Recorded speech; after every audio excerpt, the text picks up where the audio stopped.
Hello and welcome to commentary for part 3 of High Performance Imports V4.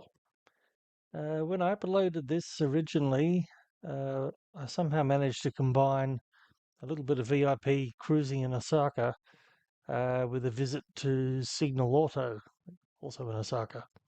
Don't know how I did that, but I decided I'll just upload it again the same way. So we'll start in Umeda.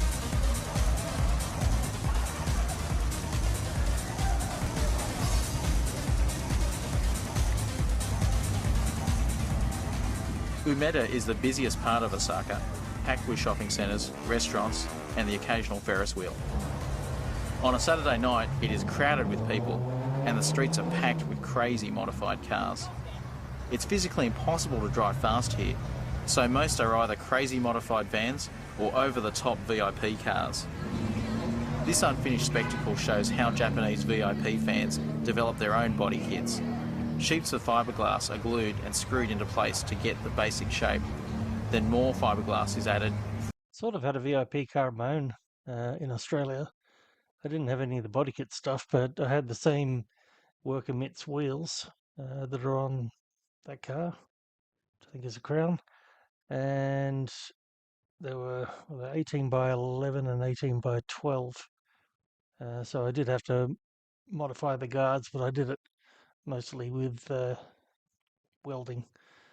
Whereas these guys are just attaching bits of fiberglass and bits of other body kits and then blending them together with a lot of Bondo or bog, depending what country you're from. For a smooth finish. The result is sometimes cool, sometimes grotesque.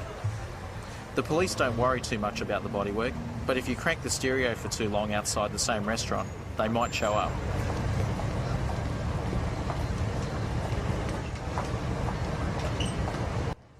See again how they like to go for slightly interesting numbers on their plates. So that guy's got 1, 2, 3.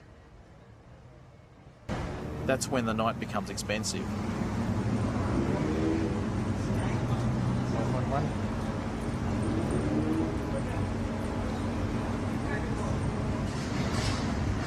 1. It seems the main purpose of building a VIP car is to impress schoolgirls. That and joining as many clubs as possible.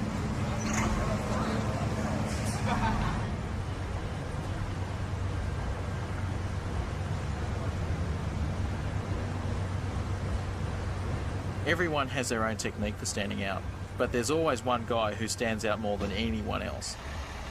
Looks like a dog about to take a leap, but the driver's happy. You did see a few guys with this type of suspension and the little spooky wheels. Obviously they picked up that trend from the US, but it's a fairly limited thing in Japan.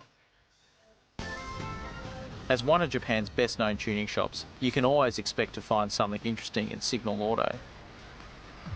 They recently expanded their Osaka headquarters to include this new workshop.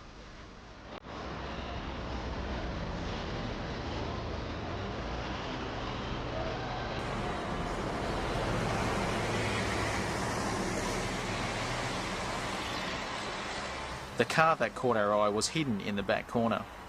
This R33 GTR is being built to compete at the American Hot Import Nights drag event. You may remember the Signal R34 from our previous videos. This car uses exactly the same engine and transmission, but the body is much lighter.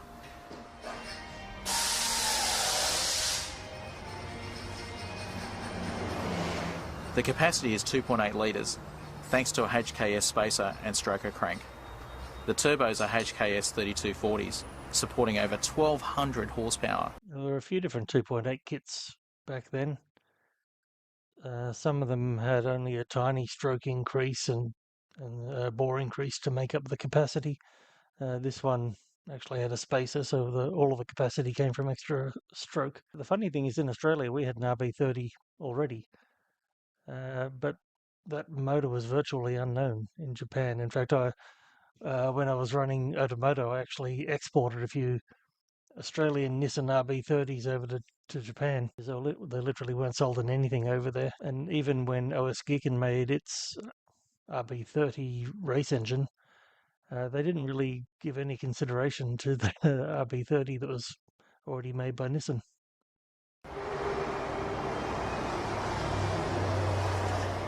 Having a tried and proven driveline makes Signal very confident about this car. You can see why it's lighter too, with cutout guards and mostly carbon fibre panels. The wheels and tyres are also identical to the R34, which managed an 8.99 at Sendai. Signal are hoping to run an 8.5 in America to smash both the four-wheel drive record and the street tyre record in one hit. I never did hear how they actually went, or even if they got over there. If anyone knows, please let me know in the comments. The interior has been stripped much more thoroughly than the R34, with just the essential gauges and the same HKS FCON V Pro ECU setup. Fiberglass doors, carbon seat. The hydraulic pumps for the Atessa four-wheel drive transmission have been moved inside the cabin for better balance, with a carbon fibre panel replacing the boot wall. The boot floor is completely gone, with the fuel cell and pumps mounted on the old tank step. The suspension is also the same as the R34, with Tayan coilovers, Cusco upper links and no HICAS. Even the muffler is carbon fibre for lightweight, while the colour is Signal's new corporate orange metallic. It's also got acrylic windows, which we would probably call Perspex in Australia. The dyno room is where you'll find Signal's old Civic drag car and the new Civic being built for circuit racing. We thought this was a wastegate outlet, but it's actually the main exhaust pipe. There's no muffler at all. Naturally, this saves a lot of weight, as do the Lexan windows and fiberglass panels.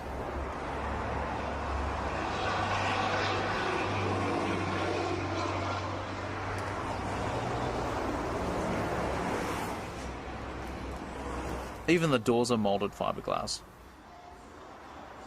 Parts of the original trim are still in place, but the dash is missing all of its original wiring and accessories. Only essential gauges remain. It's another car, I don't know how it actually went when they finished.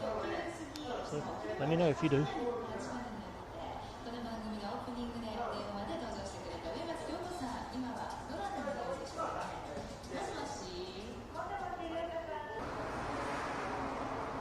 The suspension is currently under development, but naturally it uses big monotube coilovers.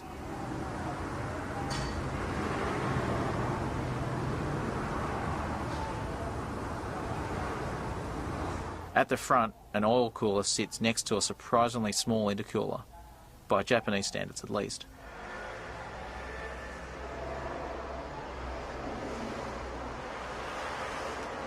In those days, people usually just put in the biggest intercooler they could possibly fit. But in the case of a motor like that, where you're not making over 500 horsepower, there's really no need to have such an enormous intercooler, and it does add weight.